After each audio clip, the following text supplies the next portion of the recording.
Hello guys, तेरा मेरा music पे कुंदन सिंह का चैनल पे आपको टूटा फूटा सुनाने जा रहा हूँ। अगर आपको वीडियो अच्छा लगे तो चैनल को लाइक शेयर सब्सक्राइब करना ना भूलें। जैसन देखले रानी जैसन घर बा मोर बारू, करबा मिलान बारू हो।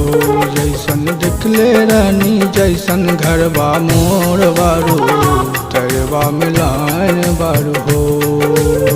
करबा मिलान बारू, बोडवा में कनेक्शन बा। करबा मिलान बारू, बोडवा में कनेक्शन बा।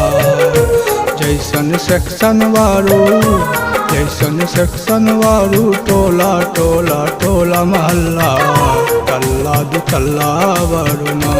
जैसन सेक्शन वारू, टोला टोला टोला महल्ला, तल्ला दु तल्ला वारू ना।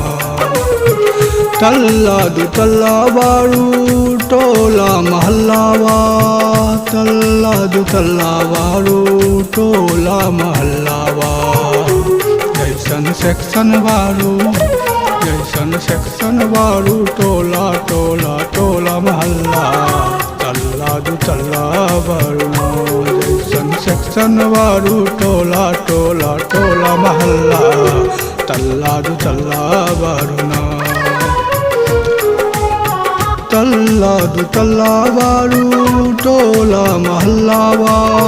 तल्ला दु तल्ला वारू, टोला महल्ला वा। जैसन देखले रहनी, जैसन देखले रहनी, जैसन घर बा मोर बारू, करबा मिलान बारू हो।